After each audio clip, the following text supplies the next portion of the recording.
You're listening to Guitar Talk with Dave and John.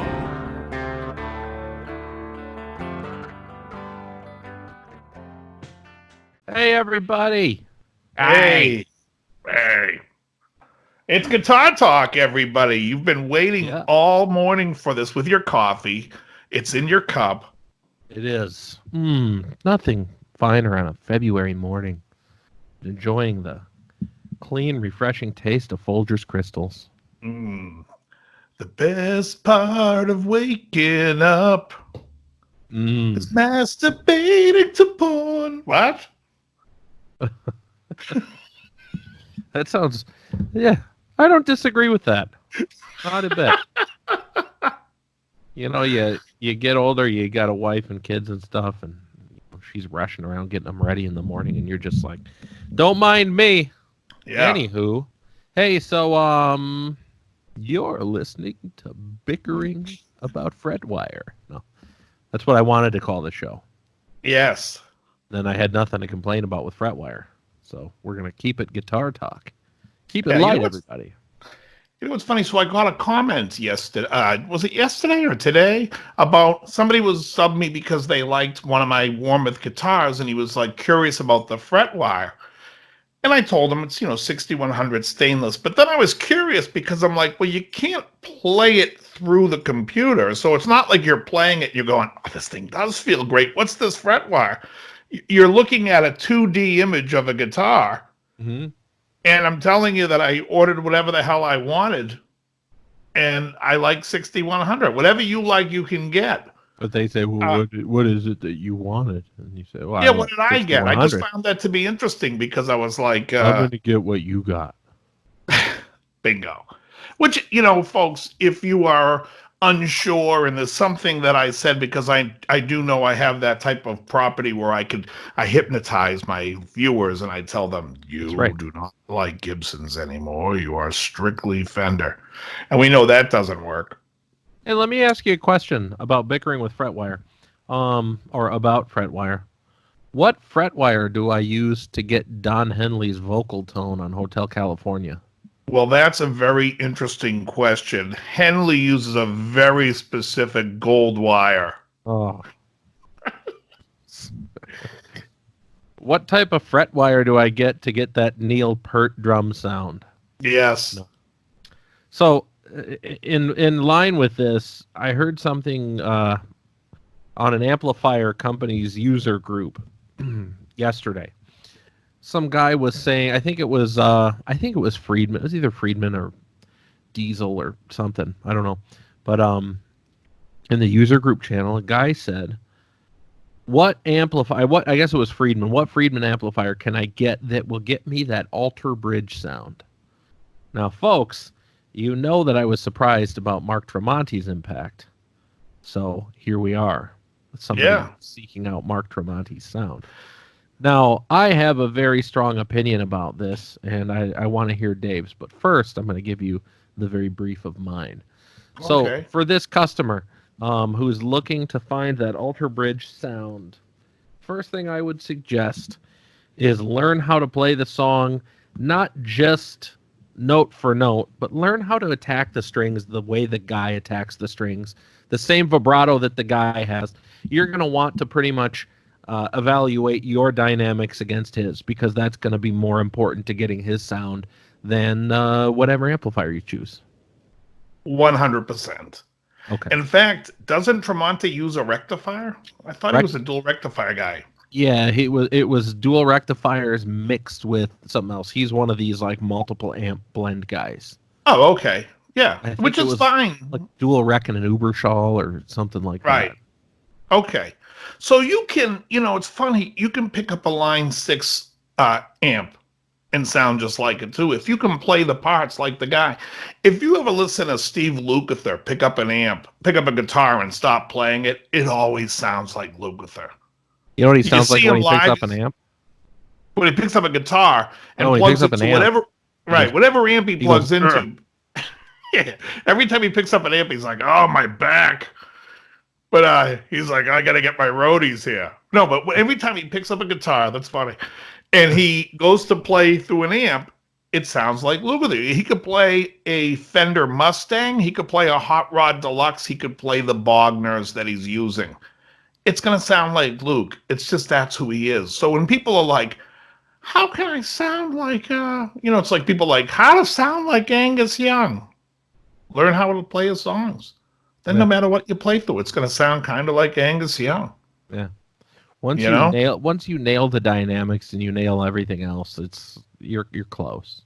Yeah. Then it's like, I mean, high gain amps. I'm not going to say one is the same as the other. They all feel a little different to the users, but they do feel similar. Right. I mean, you're not going to, people would be like, you can't get Angus Young sound out of a dual rectifier. It's too high gain. Oh, yeah, look at this. Here's the gain knob. Ooh, I'm turning it down. They were smart enough to make this a variable knob. I could actually make the gain heavier or lighter. This is wonderful. You don't say. And there is that clean channel. Oh, but it doesn't have a very good clean channel. Well, and AC/DC didn't play very clean. It's all interesting, folks. It's I don't mean to like demean people that are trying to get into the hobby or whatever, but like really the focus. We don't mean to, but it is fun. It is true, but it is. I mean, it is a problem. We've talked about it on the show a number of times. It is a problem that the marketing has gotten so good that people are concerned more with the gear than with their ability to control and play the gear. Yes. When I was a kid, I played an Aria Pro 2 ZZ Deluxe. And what's interesting about the one that I had, because I don't see any that are like it, but it had a maple fingerboard. It was a one-piece maple neck, which you don't find. I always see them online with rosewood boards. Mine had a maple. It was a black ZZ Deluxe Aria Pro 2. And I played this piece of shit through a PV Bandit 65, which everybody knows is the greatest amp on earth.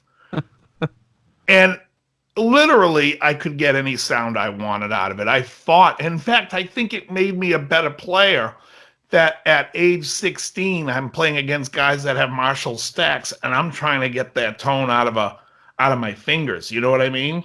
And it forces you to be like, when I went to finally get myself a dual rectifier, I was like, oh, now it's just controlling the monster. This fucking thing's loud. But it was more like the work I had done. And I think so many people are looking to play, take the easy road of I'm going to use this amp and I'm going to get this tone. And a lot of it is in the fingers of the attitude of the player. Yeah, there's something to that for sure. I think even, myself being experienced as a player, I still every once in a while will be like, I need this or that.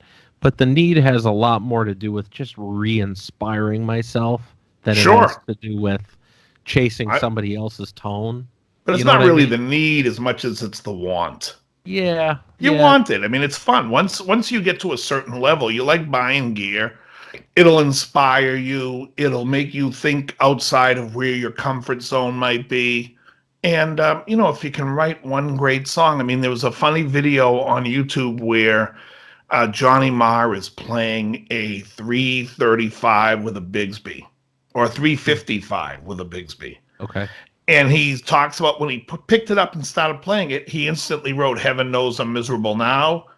And he wrote one other song for the Smiths. But he was like, that song just came out of playing that guitar and what that guitar asked, in his opinion, to be played. Like, that's what he felt. And if that can inspire you to write a song, then I'm all for. Sure. But if you're playing in a garage band and your band's playing Ready for Love by Bad Company, followed by Some Kind of Wonderful, I'll be over shortly with a baseball bat to make sure none of you guys can walk to your next gig.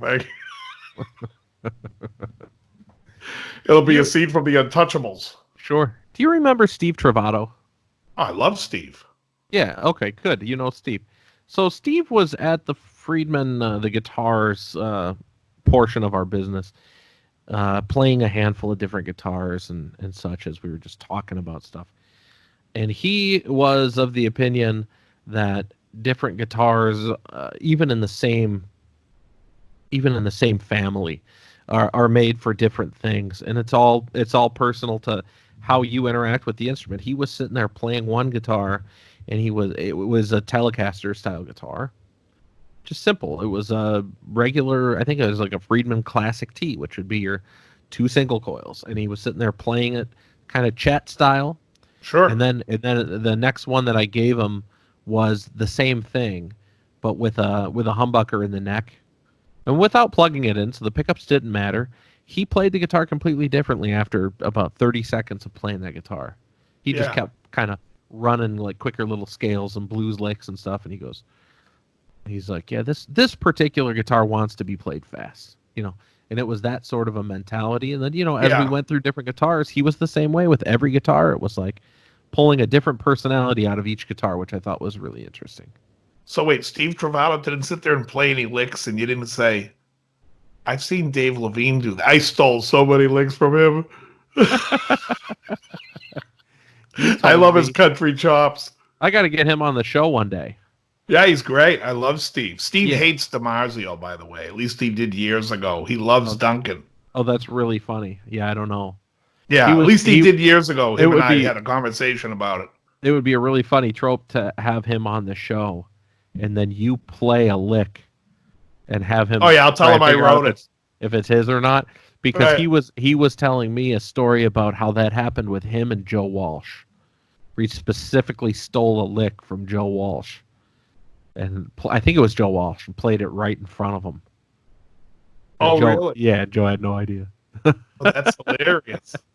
But he was like, that one was yours. Thanks, Joe. He's a big Cascade guy, Steve. Yeah, he's a good player. Oh, I love Steve. Yeah, he's great. Yeah, but he's super nice guy. He's into the Tone King Imperial. That's his giddy up. Gorgeous amp. Amp sounds good. Yeah. Anyway. I mean, let's put it this way.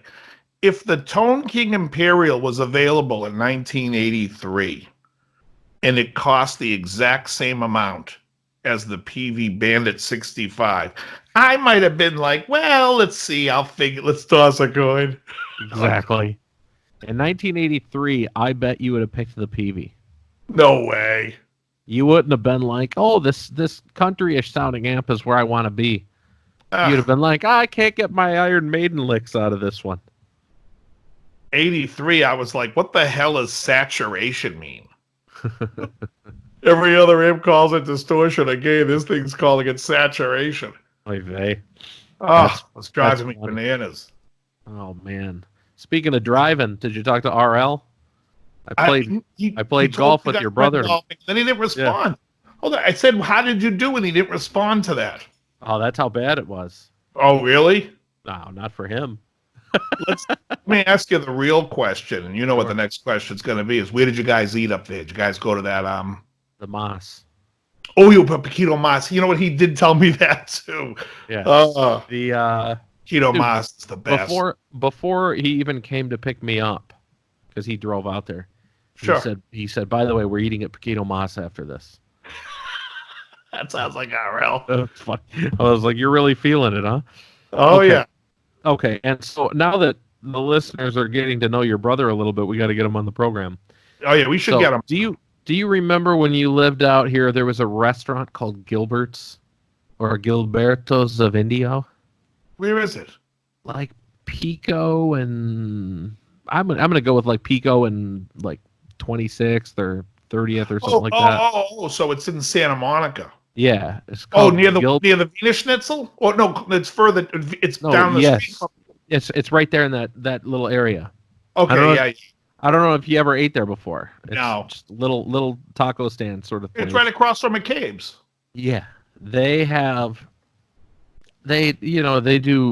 tacos and burritos and like that sort of Southern California stuff, but they have one of the best like simmered chicken burritos you'll ever have in your life. Better than Paquito Mas? At least as good. Really? Oh yeah.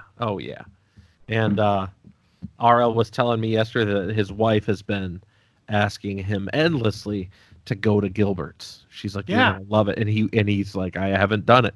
Because every time I'm like, nah, I'd rather just go to Paquito Mas. Yeah, that's RL. Yeah, and so I gave him the thumbs up. I was like, no, you really should go and try it. And he was like, ah, shit, now I gotta go. Here's the thing: if you just said to RL, DL will never stop going to Zanku Chicken, and because he keeps trying to get me to go to this other place, this other Which place? the one down Wilshire near the promenade. I don't know. I don't know what's up there right now. Yeah, he says it's like the best chicken kebabs. Yeah, I don't know. I'm like, no, I'm not going anywhere except Zanku because I love that garlic dip. And he's like, well, garlic maybe they stuff's have amazing. the dip. Oh, It's amazing, folks. Oh my god.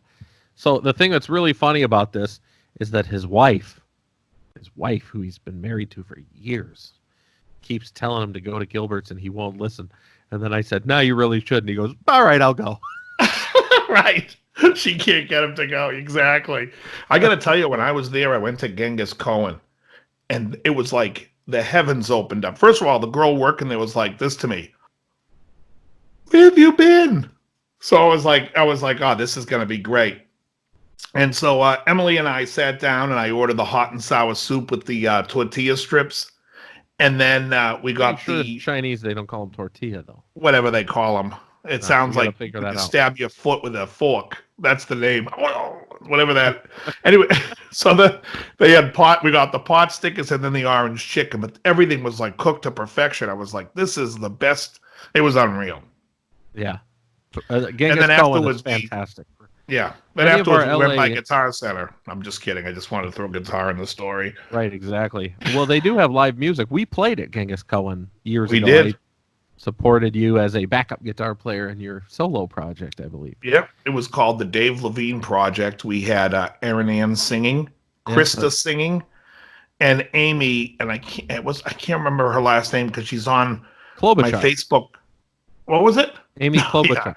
Yeah, no, her last name is different now because she got married and she's friends with me on Facebook. But anyways, she was great. We had a fun time that show. Yeah. Yeah, I thought it went well. Should have done more. Anyway, Genghis Cohen, fantastic. Where were we going with this? We were listening to LA Cuisine. You were listening, yeah. The golf course thing was funny. So, folks, you know how I am here. I'm a guitar player. I've been doing it for a long time. I'm trying to do this golf thing a little bit, and it is freaking impossible. It's a hard game. Good God. So par is 72 on 18 holes. Mm-hmm. Sounds right. Shot 110. Your first time golfing? First time, yeah. That's really good. Is it? Yeah. I don't know. I look at it. Shit. I know when people break 100, they're breaking champagne. Really? Yeah, it's a pretty good score for a first time. I think the first time I golfed, I golfed 9 holes and I had 110. Wait, you golfed before? Oh yeah, I didn't know that. I golfed. I golfed in. I'll tell you a funny story. A buddy of mine takes me to go golfing. The first hole we go. This is like 1991, and I'm using a set of blades, lefty blades, like the old style clubs. My buddy hits it right in the middle of the fairway. I hit it. I'm like, oh, did we know there was water in this course? Because I think I just found the drink. Oh, God. I mean, the game cost me more money in balls than actually paying for the round. So then he hits the second ball right up it goes right on the green, and then we see it go in. The guy got it like he got 2 on a par 4. Well, there's that an eagle? Eagle, yeah. Yeah. It was unbelievable. Wild. So I even said to Richard yesterday, I said, we got to get DL out here. This is pretty fun. And he was like, oh, you'll never do it. No, I won't do it again. No. Okay. Kidding me? Every hole I found the drink. I'm like, how come the thing doesn't show there's a sand trap there? The sand trap's this big. It's the size of a softball, and I got my ball dead center of it. So just like in the guitar world, the one thing worse than the sand trap is the gear trap. Ew. See what I did there? What a segue, folks. Hey. So I'm a little bit worried about that. How many years I've spent chasing my gear for guitar stuff before I settled I'm down selling even everything. a little bit. I'm Now selling everything. Now you're talking. Yeah. I'll tell you right now, there's a Tone King product that's going to come out next year that you're going to want. Oh yeah, and I'll buy it because I'll get rid of everything. And I can't divulge anything about it. You're going to want it. I'll probably get it because wait, should I not get the vintage sound amp? Because I'm now thinking about just dumping everything. I'll keep the rectifier, that's it, and everything else is going. And maybe the 900 over here. Go ahead and get the vintage sound amp. You'll get the Tone King one as well. But Right. it's will it make me play like Greg Koch? So I'm sorry? Will it make me play like Greg Koch? Yeah, but you won't sound like him. You'll sound like Charlie Hunter. What's the rest of that shirt say? Los Pollos Hermanos. Hermanos. What is Los Pollos Hermanos? It's the Chicken Brothers. It's the name of the restaurant in Breaking Bad. Oh, okay, got it. Yeah. I didn't know the reference. Yeah, I thought it was a restaurant-related shirt. Just seeing a couple of chickens, I just assumed. Yeah. The Chicken Brothers. Oh, it's a front for making crystal meth. Hmm. Yeah. All right. Do you think any of these fret wire manufacturers make crystal meth behind the scenes?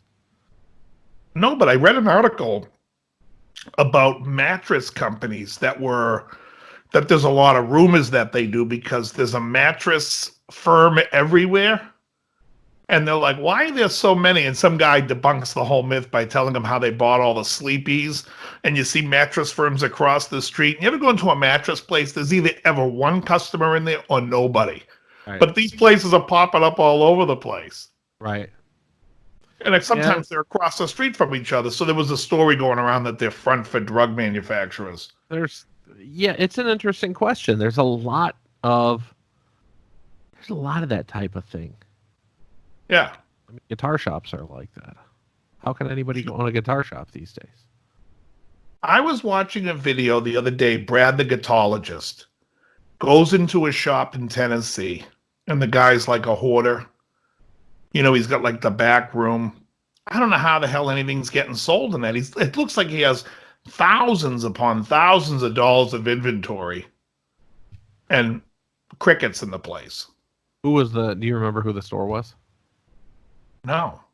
The guy's been around since 1990. Yeah. It's a brand new shop in 90. I mean, he had some interesting stuff, but it's a lot of used gear. And then I guess the guy's like a tinkerer. So he's buying gear he's getting people trading in broken gear, probably for pennies, and he's fixing them and turning them out. But it's just like, it looks like he never gets to much. Yeah. You know what I mean? So he's got like, it's just, I think a store, you know, I've said it for a long time. I think like stores like Fender and Gibson, companies, manufacturers, should have their own store and not deal with the, kind of treat it like a Harley Davidson shop. I mean, could you imagine if Fender had its own shop like a Harley shop? Sure. I think it would be unbelievable. I was like, what do you need to go sell through through another vendor that you don't have control over? I didn't understand that. How many hours drive are you from the New Haven, Connecticut area? I think it's about an hour and a half because there's a place called Sally's. Yeah, Sally's of Pizzas there. Okay. It's a little under 2 hours. Under 2 hours. Okay. There's a guitar. Yeah, I'm about 3.5 from New York City. There's a guitar store there called Killer Burst Guitars.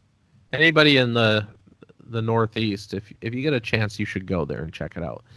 Reason I say that is the guy, John Stafford, the guy that runs it, he's a good shit. All right. That's pretty much the only reason I'm bringing it up. The guy's great. What's the name of it? Killer Burst Guitars. Killer Burst Guitars. I'll check it out. What do they carry? From us, he carries like Friedman and stuff like that, and I think Synergy and a bunch of things. But he's a good guy. And speaking of that, you went and met Jay at Matt's Music the other day. I did. I went into Matt's. I was I had to do an errand for my dad, so I ended up going. I ended up driving right by Matt's Music. I'm like, I'm gonna go pop in, and then I see they carry Strymon. They had a Brigadier. I'm like, oh, I should buy it. And then I'm like, what do I want it for? No reason. I would never play it. Oh, that's the one. That's what you need right there. Yeah, I that pedal sounds great. You know what's great about that video that Andy from I don't Reverb now he's Yeah, from, but he was from so but Andy was totally playing. for it. Yeah, he was playing it, and it was funny. He was playing an Imperial Drag song, and I love that Imperial Drag album. Hmm. I don't And I know it. was really impressed. He was playing an Imperial Drag song with it. But yeah, Jay over at, I'll tell you, if you're in Massachusetts, Matt's Music is a great store to check out. I would say they're on their way to being kind of like the electric version of the Music Emporium up in Lexington. But they basically had a lot of nice amplifiers, guitars. I think the pedal selection could be bigger. I think they could go wider on their pedals because when I ran Alva's music, the thing with Alva's was we brought in like 50 to 60 pedal lines because every week somebody can buy a pedal. Yeah. And if you have 60 different lines of pedals in your store, you become a destination shop for every guitar player after they get their paycheck. Now, they may come in and not buy a pedal. Maybe they'll buy the amp that they just saw, or maybe they'll buy that guitar on the wall. Maybe they'll write that hit song. Sorry, that was my darn Griffin. Um, everybody, maybe they'll write that hit song they're going to write. But no, and I just think, though, that their pedals were limited, and I would expand that to bring the traffic in more than anything else to bring in traffic. Pedals are a great magnet for people to, because it's short money. You know what I mean? And you can go in with under $500, get a pedal or two, and be happy. Or they can come in and take that 500 and put it down on the Nash guitar or the Friedman guitar, or buy the new the Morgan amp they got there. I think they got an AC20 in stock. I saw. Yeah, Nice probably. shop. Nice Yeah. shop. Yeah, it's good guys too. Good guys. Yeah, they seem nice. That guy Jay seems like he's stand up. So Yeah. always nice when you get that. I mean, I got nothing against Guitar Center. I get it. I know what it is, but like, there's nothing quite like a real pro shop. When you get to a Guitar real Center's pro different. shop that does like, the kind of service like Matt's Music would provide, or the kind of service that we used to do at like West LA, it's important. And you don't get that a lot from a lot of bigger stores because they just don't have they don't maintain their employees long enough. When somebody works at a Guitar Center, generally speaking, and there will be examples beyond this, but generally speaking, you get a kid this is their first guitar store job. Yes. They know Yeah, they know something, but they don't know everything. But you get somebody like Jay who's been working at Matt's Music for 10 years and now runs the place. He's Yeah. probably seen a thing or two. He's a nice kid. Another shop in the area that I like. I don't know if you're familiar with them. Is South Shore Music. Not. Guy named Peter Volpe, and He's Peter. He's not the guy that tried to repair your amp. No. What shop was that? Oh, it was called Music something. That's down in Rhode Island. I would never go back to those assholes. Ridiculous. Yeah, no, Peter Volpe, that's where I bought my first Fender, but they're like a G&L dealer. They have some nice stuff. They're connected to DeCenzo's drum shop. Did I tell you that I'm a G&L dealer now? Oh, you're selling a G&L? I sold it. Yeah. You're kidding. Yeah. Already. I was going to write a wise-ass comment. I saw you posted a black Friedman guitar on a telly. Was it on Instagram where you're playing a black telly, or is that on your Facebook page? Probably. Yeah, it could be either. Yeah. And I was going to write, is that the G&L? But I could clearly see it wasn't. I could see the head. Nah, man, I couldn't connect with it, so it went bye-bye. Yeah. Let's ask you this. Did the guy who bought it like it?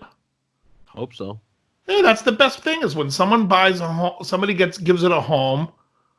I feel like doing it now. Years ago in Massachusetts, they used a thing called Wednesday's Child, where they would sit there and talk about, a child and who's like a younger kid who needs to be adopted, and they would do a whole touching thing on it. I think I should do on my show Wednesday's Used Gear. Oh, that's Call great. it Wednesday's Child, and talk about me throwing, playing catch with my guitar. going for a jog with it.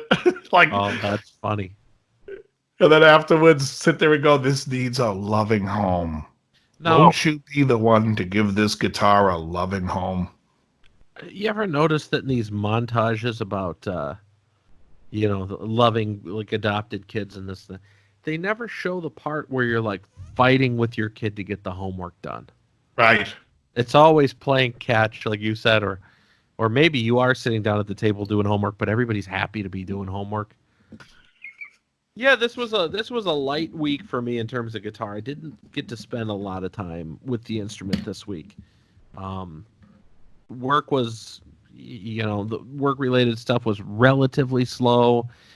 No gigs or anything to really talk about. All right. Just So I had a gig Saturday night. All right. I played bass. This is guitar talk, not bass talk. It's a bass guitar. Can't It even was talk about a workout.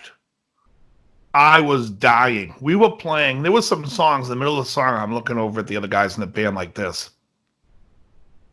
Like, end the fucking thing already. I'm dying. We did like the 10-hour version of No Ordinary Love by Sade, and that bass line is brutal. There was a couple of songs we were playing where I'm just like, I Wish by Stevie Wonder. And at the end, when it's like doom doom doom doom doom doom doom doom doom doom doom doom, my fingers are like, I'm just waiting for them to start bleeding. Oh, It was such a hard gig, but it was fun. We got through it.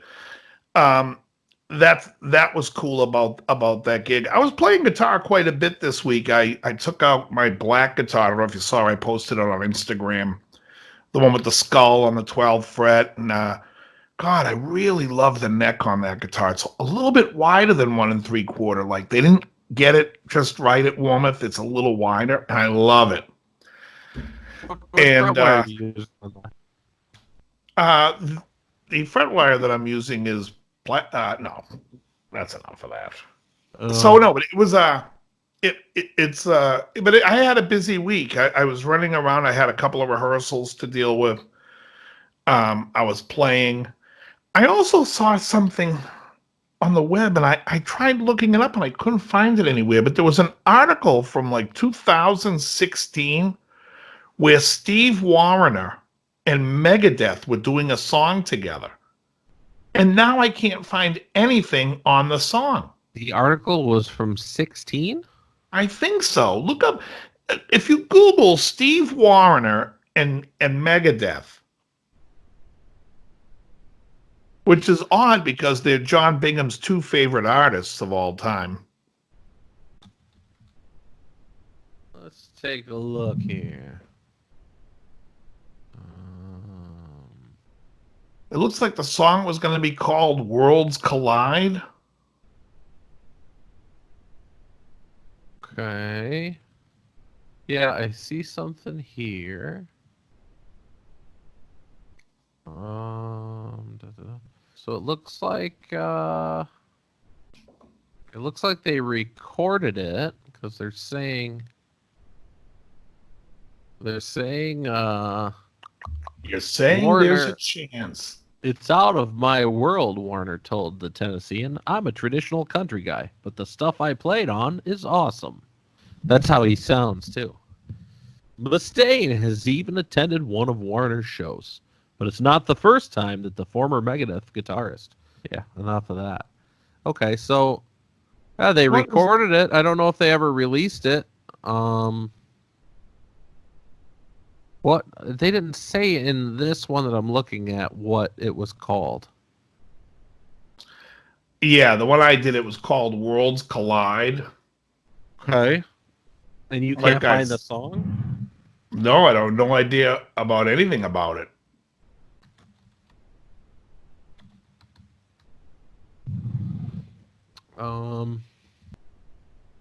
You know what's funny is, Andy Fuchs. Yeah. So he wrote something about not liking the band. Yeah, I saw that on Facebook. Oh yeah. So I commented on it and I said, I love Robbie's album from '87. It's one of my favorite albums. And then Al Di Meola replied to me. Oh, that's funny. What did he say? He said, "I agree with you." He wrote, he highlighted my name so it was like written to me, and he was like, "I agree. I love that album." So then I wrote back and see if he knew the Blue Nile. Oh, that's funny. Yeah, But I don't know if they ever released it. I see what you're talking about. yeah, I just don't know. It looks like he had Itzhak Perlman on a song too. Yeah, so it's not out yet. And I don't know whose album it's supposed to be on. Is it supposed to be on Warrener's or theirs? Well, it's a 5-year-old thing called When Worlds Collide, but it doesn't look like it was ever released. Yeah. Weird. Yeah, I don't know. Maybe they just decided it wasn't going to have any legs. Well, you could have figured that out the first second. Nothing has legs. If it isn't fucking Shakira shaking her toilet in front of a camera, who the hell cares? Speaking of legs, music's dead. Yeah. The Super Bowl. Have we talked about the Super Bowl halftime show? I don't think we have to. No, it doesn't. It's not a musical event. However, we could talk about two hotter older ladies shaking their ass on TV. I'm down. The Aerosmith debacle on the Grammys. I don't know what you're talking about. They were horrible. And they didn't want him to be in the band, Joey Kramer, because he hadn't practiced. I think his problem was they had to play to a click, but they just did not sound good. Yeah, I didn't watch it. I have no idea. Who won Grammys this year? Oh, I don't know. I don't watch the Grammys. I just saw them on. Somebody texted me and said, "Hey, Aerosmith's on," so I turned it on. And I was like, "Oh man, now I got agita." I think that most music today is just. I mean, who do you think? Let me ask you this question: who do you think had the longest window? And we've talked about it before, but who had the longest window of relevance? Relevance. In other words, they're putting out relevant material. Because it's going to be hard to beat the Stones. Sure. It's probably your answer. Well, I mean, I'm just saying, it's hard to beat them. So what's the window of relevance for the Stones? Because they haven't released anything good in a while. Well, I think A Bigger Bang was a decent record, but you can go to Voodoo Lounge or the album they did in 98, whatever that was called. Go to the 90s, so you say 30 years? That's a long time to be relevant. Yeah. And putting out consistently good albums with a few dogs in the mix. I mean, I will say not every album in the 70s was great. Great, very good to great. The 80s, you could take the first 3 albums, or first 2, Under Cover of the Night, and that stuff's garbage. And then they kind of got it back in 88, 89 after Keith Richards did his solo album. And then they got relevant again. I mean, I love Jimmy Page, but Led Zeppelin only had a 10-year window. Right. And then he did The Firm for a few years, and I'll give them the first album from The Firm. The second album, I think they already became irrelevant. You know what I mean? Sure. Yeah, I mean, I don't know. We've had this conversation before. I think in general, you get that 7 years, and that's anything beyond that's exceptional. And there's not that many. Oh, okay. Yeah, I mean, 7 years is you know what, I was driving doing errands for my folks on Saturday morning. And there's a station here that plays reruns of American's Top 40. I'm Casey Kasem. The year is, so he did February 18th, 1978. Song 13 was Peg. I'm like, this is unreal. What a great song. I can't even remember. Song 10 was, song 9 was Baby Come Back. Every song was like, boom, that great song, great song. I'm like, you take 2 of the top 13 and put them out today, they'd be the biggest hits of all time because music is so starved. I don't disagree. If you get the chance, everybody, take a look up America's Top 40. You'll see that list. I had a conversation. So I had a conversation with the guys in the band the other day, and they brought up the question of, all right, do we have to do a song like Santeria? Right? You know Yeah. Santeria. Yeah, I don't practice it. I don't got no crystal ball. Terrible. So, It is. so they bring it up, and I'm at first. My first thought is, I don't want to do this. It's not what I signed up for. It's not the type of thing I wanted to do. Um, and But so I Date kind Rape of, would be fun. I so like the I, song Date Rape. oh, vey.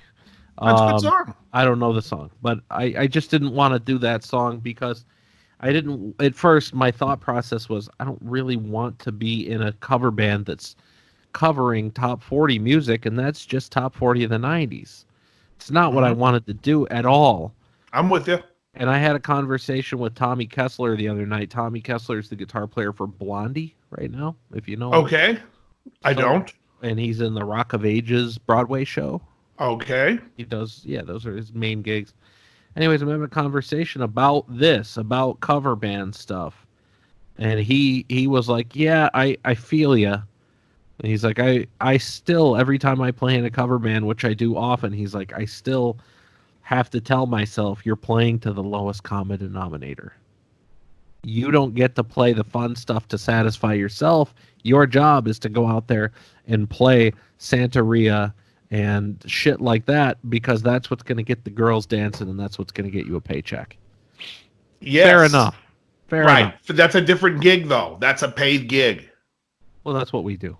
Yeah, but are we talking about the kind of money that he's getting for Rock of Ages? I mean, there's a Well, no, of course not. that's the whole. That's what that paycheck. The difference between those two numbers is the difference between what material you have to do. This guy's forced to play Santeria. Sure, he's going to draw a big check. If you're not making that kind of money, you should be playing songs. I tell every band that I play in, guys, everybody can pick songs and everybody can reject anybody else's song. The other person just has to pick another song. There's too many good songs in the world to nickel and dime and pout and fight about what song you don't want to do. In other words, if you don't want to do Santeria, I would say, John, we should do a Sublime song. Check out these 3 songs. And I'd have you check out 3 songs. If you still didn't like them, I'm like, all right, we're not doing Sublime. There's too many other bands that are good. Sure. You know what I mean? Like, what if I said, well, you know what? You can't do that song. What about Possum Kingdom by Toadies? We already do it. Oh, see? There's a great song. What about Backwater by the Meat Puppets? I don't know that one. Of course you do. You just don't know it by title. Okay. Great song. No, Right in the yeah. vein of Toadies. Okay. I'll have to look that one up. But there's No, too but many good songs to give a shit. I don't want the list to start turning into too much that I don't want to play. Right. Because I've already swallowed it a few times and said, I'll play it. But yeah, anyway. No, but I think that's the case. I think in every band, if everyone's listening and you guys play in a cover band, if you have the mentality that everyone can reject whatever you want to do, whatever reject, and as long as you guys are all mature and no one's going to be like, well, I'm going to reject your song because you rejected mine. But I mean, if there's a song like, let's say somebody said, I want to do Can't Get Enough of Your Love by Bad Company. And somebody in the band's like, fuck. Every douchebag band, now everyone that's listening is going, my band does it. No, every band does that fucking song. It's annoying. And then, so if somebody said, well, let's do Shooting Star. Fuck you. Another one, overplayed. Let's do Feel Like Making Love. How about we do Silver, Blue, and Gold? There's a great song. You know what I mean? And work it around to getting to that song. There's only a million great songs. Well, that was my whole point on my, my philosophy on cover bands for years has been that. It's like, why play Roxanne from The Police when you can play Synchronicity 2? Less people know it. I freaking love it. Is Synchronicity 2 the Screaming Over the Din of Our Rice Krispies? Yeah. Yeah, great song. Yeah. I love that song. Yeah. But that's exactly the point. But if you said, let's do Invisible Sun, which that's my favorite album, but not my favorite song. It's a little, I don't want to spend the rest of my... I'll tell you, the ultimate band is, now I just thought of it, is if you could go look at the list of American Top 40, and every week you do a different week. You know how hard that would be having to learn all songs? Every week you do a different week's top 40 songs. Oh my God, 40 songs a week. That's your job. Right? Dude, by the end of week 2, you'd be the best in the world at dissecting a song. You'd listen to it once and chart it, and you'd be like, all right, I'm good. Yeah, you'd be nailing everything. I mean, there's some great songs there. Oh, I'll tell you, that week of February 18th, I was very impressed. I think number 2 was Love is higher than a mountain, love is thicker than water. And then the Bee Gees, I think, had the number 1 with Night Fever. Mm. Night Fever. Yeah. I'm Casey Kasem. Ooh. Now, a guy that came out of Florida, that person was Tom Petty. You know a cool song? A cool song I want to do in this band. Nobody ever does. Do you remember the song Plowed by Sponge? They were a one-hit wonder grunge band. Barely remember the song.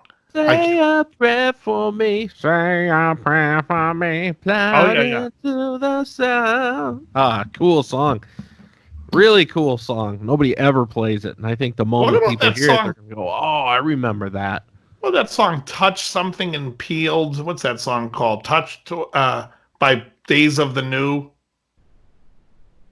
Remember Days of the New? That was another great one from that era. A shelf in the room. No, it's called Touch, Stoned, and Peeled or something. I can't. I don't know that I remember that. So you got to look. I remember the band. That song that I was just along to, that's them. I think if you heard that Touch Something and Peeled, I'm not even sure what it's called, or Backwater. I think Backwater you would be totally into. I'll tell you what movie I got to watch tonight, and it's all because I've been listening to Los Lobos for the last 2 days. Oh, Touch, Peel, and Stand is the name of the song by Days of the New. I don't know that one. I'll look it up. You do? Yeah, I probably do. I've been listening to Los Lobos for the last 2 days. Oh boy, you're going to watch fucking La Bamba? Oh, Desperado. Oh, Bob. What is it? Pistola y Carnacion or whatever. I can't remember what it's called, but the mariachi one that Banderas does with them. Just reminds me of that movie. That movie's the greatest. Lobos. Dude, when's the last time you saw Desperado? With Paul Simon? Didn't they run into legal trouble? I think they sued Paul Simon saying they wrote some of Graceland. Oh, okay. I don't know. I think so. I could be wrong, but it's funny how connected things are. So you just say that, and if I listen to Los Lobos like I have the last 2 days, and I just put on like the top songs mix, Paul Simon, a song by Paul Simon comes up immediately after theirs runs out, and I wonder if that's what it is. I wonder if they worked together before. Okay. I didn't know that. Yeah, but even more funny than that is your brother said yesterday that his former coworker had a brother that was in that band. Oh, really? Yeah, he said like the former VP of his company or something like that. His brother was in Los Lobos. Oh, wow, that's funny. That's why all I'm saying is it's just funny that it's connected like that. Do you like the band Los Lonely Boys? How far is heaven? Yeah, that song was a very catchy song. Yeah. I like the Southwest Mexican food that I'm eating when that song comes on the radio. Indeed. No, that was a good song. Did they have I love that song. Did they have any other hits? No, that was it. They were a Texas band, but there's something about that band I really like. It reminds me of the Titty Twister. What's that movie? Oh, that's the greatest. Dusk Till Dawn. Oh, the best. I love that. Lower your head, you lowly dog. Yeah. Oh, it's great. Dusk Till Dawn is a one that I want to watch with the kids, but it's inappropriate. Oh, inappropriate for younger viewers. And I want to watch Desperado too, but again, man, Salma Hayek and Desperado? Are you kidding me? Yeah, she's good in everything. They should have just put Salma Hayek for the Super Bowl. Forget the music. She just walk around. Yeah. Hi, folks. Yeah, just waving at people. Hey. I'm wearing the skirt. Hey. Oh man. Anyway, Uh, there's one more thing. Go ahead. What guitar do I still want to buy that I haven't bought? What guitar has John wanted for a long time that he hasn't bought? It wasn't a So Rickenbacker. well, here's the deal. I've unloaded the one, right? You So, unloaded the G&L, you mean? right. So there's, hypothetically a little bit of capital in place to make Hmm. a move in a short period of time. I would say the Nashville Gentlemen's Club. Getting very close here. Ooh, am I? It's a Gretsch. Yeah. I think I want one. I've wanted one for years, right? I think you should get the Nashville Gentleman. Why not the Steve Wariner model? Pronounced Warnier. Classy Frenchman. You know what I could see you playing? Oh, I totally. could see you playing the Duesenberg, Duesenberg. the Star Something Outlaw guitar, the one that's got the leather top. Oh boy, I don't know. I could see you playing that. That leather would be all discolored white from. It's got leather top and leather chaps. I could look up a Duesenberg, but I think the Gretsch would be fun. So Anyway, I just want to let you know it's still on the radar. I'm thinking about it. Interesting. Ooh, baby. I used to know the guy that was the main guy for Gretsch, but now he's doing your old job. What a fat-headed move. Who's doing his job, do you know? I don't know. I have no idea. Could be you. Could be. You may not know that, but I am actually doing it from my house. Get on Skype with you, a week from now, and you're like, I'd like to retract every negative thing I've ever said about FMIC and its subsidiaries. Right. Sitting there with your hands folded. Right. In front of you. Can I interest you in a Gretsch, John? Fantastic. No, I think the Nashville Gentleman is, and I'm not even just saying this about Steve Wariner, I think he took the best aspects of a lot of guitars and made a great guitar. Yeah. There are several viewers of this show that really want one of those guitars. And if all of you buy one and put my name in as the reason you bought it, they might give me one. Yes. Help me out, folks. Folks, we're here to raise capital for John's new Gretsch. I will look up the specs on that, and I will make a determination. Yeah. That'd be great. But yeah. Anyway, that's I'm thinking about it. Interesting. What about the what's the other guy's name? The concert we went to that Christmas time. Oh, Setzer? Yeah, Brian. What about the Brian Setzer one? I don't know. I have to look at the specs. I can't play anything without a bone nut, stainless frets. You know me. Oh well, then yeah. Clearly. Oh, that's so funny. You what about that customer? I don't play anything without a bone nut. Glang, glang, glang. Glang, glang. God. We're going to wrap it up. What did you think I would do at that moment? That song came on the radio yesterday. I wanted to fucking crash into a pole. I know that song. I'm starting to think now, like when you hear about these people that are in accidents and they're like, severe accident, they went right into a pole. Did they? Right. Is it an accident, you think? Or find out what radio station they had on. If Billy Vera and the Beatles song, What Did You Think, came on. Oh, also, the song, but I totally agree with what you're saying. Totally. Real quickly, the other remember a band called Wet Willie? No. They did a song, Keep On Smiling. They had a keyboard player, Mike Duke, I think his name was. And he wrote a song in the early 80s that Huey Lewis did a cover of on the first Huey Lewis album. I knew Mike Duke's brother, David. Awful. Folks, please do not turn the dial. Anyways, so Mike Duke wrote this one song in 86, 87, and Huey Lewis had the band perform the song, and they were going to go try to sell it, and he was like, they couldn't get arrested with the song. That's what Huey says in this little interview. And then anyways, Huey put his own vocal on it. It was, I'm doing it all for my baby. Oh, wow. Yeah. Really? Yeah. That guy wrote the song and couldn't sell it, so Huey sang it, and then it became a number 5 hit, I think he said. top 5.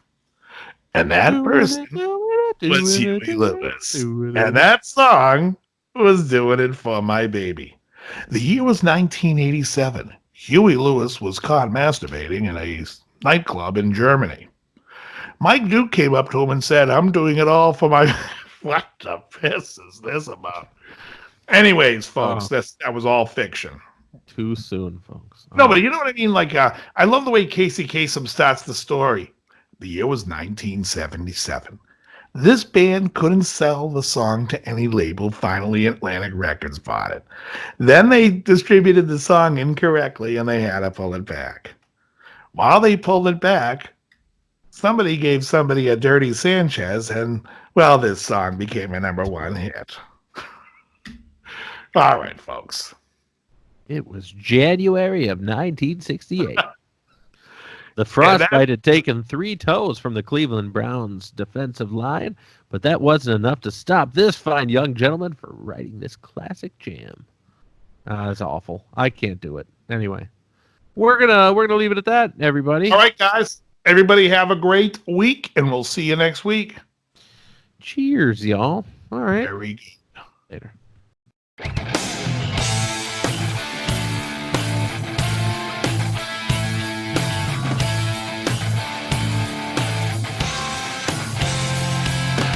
You're listening to Guitar Talk with Dave and John.